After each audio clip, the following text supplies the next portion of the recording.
this is Vicki Robinson with Vicki Robinson Designs, and today I wanted to give you a couple of ideas for how you can quickly colorize black elements that come with a kit. I am working in Photoshop Elements 2018 today, but these same steps will work in any version of Elements, and they also work in the full version of Photoshop. Now, I'm sure you all know that PNG files that are included with your kits are on transparent layers, and that means that you can layer them, right? That's why we can layer in Photoshop and Photoshop Elements, because the backgrounds papers are always JPEGs. They're solid, but everything else is generally a PNG, so that you can layer and you can see what's beneath the elements. Well, what happens when you've got something like I've got here? I'm working with my Junk Journal Volume 1 kit here, and you've got your PNG file. These words are in black, but you want to color them. So what would you actually do to change the color of these? Well, your first instinct might be to select your layer and come up to Edit, Fill Layer, and then choose a color. And let's say we choose a color, and let's come over here and choose this red, darker red, and say OK. What's going to happen if I say OK right now? Elements filled my entire layer. That's not really what I wanted. I really just wanted the letters to be filled. So I'm going to undo, Control or Command Z to undo. And I'm going to come back to Edit, Fill Layer, and this time I'm going to make sure that the Preserve Transparency box is checked. That tells Elements to color only the areas where there actually is some pixels. Don't fill in areas where there are no pixels. So I'm just going to say OK. Use that same red, yellow, red. That's easy. It's going to fill it in with the same red color that I chose before. So you see, Elements only colorized the transparent pixels on my image. Now, what happens if I wanted to do, let's say, the letters a different color from that? I want the frame in red, but let's say I want to do the letters of this in blue. I can come up here to my rectangular marquee tool. I can drag a selection outline around the letters I want to change color. Come back to Edit, Fill Selection. This time when I choose color, let's come over and let's do something close to that blue, a little brighter blue maybe, and say OK. Now, making sure my Preserve Transparency box is still selected, I'm going to say OK, and then Control or Command D to deselect. So a very simple way to colorize your letters, or in word art or any solid, basically black element. But what happens if you want to do something a little more complicated? What if I wanted to add multiple colors? What I've got here is one of the PNG files from my Arty Brushes 1 set, and I want to add multiple colors to this. Well, here's a quick trick to do that. Grab a paper from your kit, any paper that you want, and drag it in on top of your element. This is from my Junk Journal 1, Volume 1 kit. And what I'm going to do, I've got it on top, stacked on top of my element here, and I'm going to hover my mouse in between the two layers, holding down the Alt key on a PC or the Option key on a Mac, and you see that the cursor changes to this square with this down arrow. When I click in between those two layers, Elements clips my paper to my digital element, and as you can see, I get this really cool effect here. What's really special about this is if I click on my paper layer and use my Transform tool, that's the Control or Command T, I can actually move this paper around, and I can get whatever portions of the paper I want to colorize my element.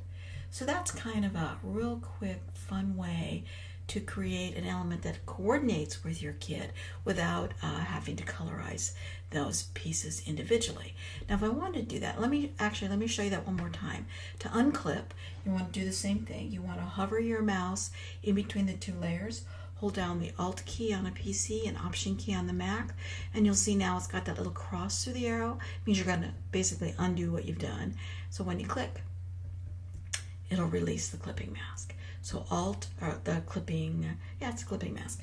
Alt or Option, hover in between and click to clip it, and then do the same thing to unclip. Let me hide this now.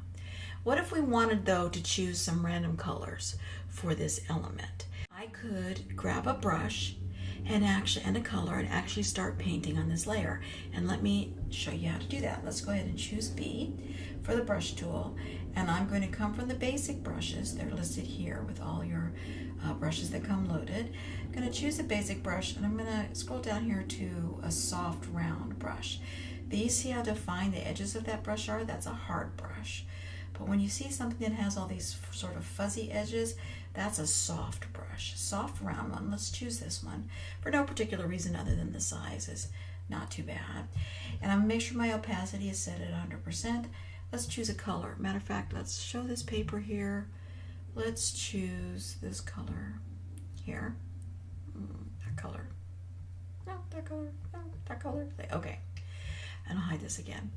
I could choose to go ahead and paint right on here, but I'm going to run into that same problem that we had back in the other example here, where I don't want to be painting on transparent pixels. So what I'm going to do here is I'm going to make sure that the layer that I'm going to paint on is selected, and then I'm going to click on this little icon at the top of the layers panel that says, when you hover over it, see if I can get that tooltip to pop up, it's going to say lock transparent pixels. Don't get confused with this one right to its left. That's lock all pixels. And watch what happens if I click on that. I see how I've got this little halt symbol here. I can't do anything with this layer. The entire layer is locked. That's not what I want. I want only to lock the transparent pixels. And remember, if I hide this background paper, you can see that this element here, it's transparent. That's what these little checkerboards indicate. And that's what it is I want to hide. I want to lock the transparent pixels of the layer I want to paint on. So I'm going to click on this little with the padlock, and you'll know you've done it because you'll get this little padlock with the transparent. So the transparent pixels are locked. I've got my color selected. I got my brush tool selected, and I'm just going to come over here, maybe make this brush a little bigger with my right bracket key. And then I'm just going to paint over here on the black and the gray colors. And you'll see, if I try to paint over here, you don't see anything, and that's because those are transparent pixels. You're just seeing the watercolor paper from underneath, but everything else around that is transparent, so I can't actually paint on it. It's not being affected. So then I can come and I can change colors. Let's use this slider here. Come up and get a blue color, and then come, oops, just change what I was trying to do there. I need to come back and start with this color and come back to the blue one. Sorry about that, say okay. And now I can paint over here as well. Now I have a lot of options when I'm doing this. I can change my opacity, I can reduce that a lot. So just barely getting some color in here, which probably doesn't show up very well. And I can, obviously, I can change colors. Any colors that I want. Let's come up here and do this color here and paint this over here. One thing I'll point out is that I'm painting all this painting, doing it on one layer. So as I paint over here, I'm obviously going to be painting over the blue. So you either want to be really careful or reduce the opacity a little bit, or just not worry about it and just play with the colors that you're getting here. It's a really quick and easy way to paint here. And also, you don't have to stick with the soft round brush. I don't think I have any other brushes loaded here. Let's see what is in my test brushes here, see what I've got. I don't know that these will work so well. Oh, here's a spray brush that I used in my mixed media class at the National Association of Digital Scrapbookers. Here's my spray brush. That'll probably work as really well too. Let's change the color so you can see the effect here. Go back to this color here. Okay. Now I'm just tapping the brush down to colorize it. So you definitely have a lot of options with this method of colorizing. It's really just a matter of whatever effect it is that you're trying to create, which method that you use. So there you have it. We've got 3 different methods for colorizing a black PNG image.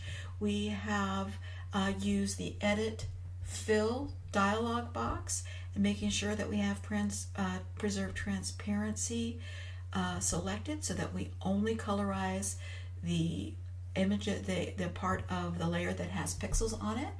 We have used a clipping mask to clip a background paper to an element, and we have actually painted on the elements, making sure that our transparency, oops, that layer is hidden. I can't paint on that layer. I want to paint on this layer here, making sure that your lock transparent pixels is selected.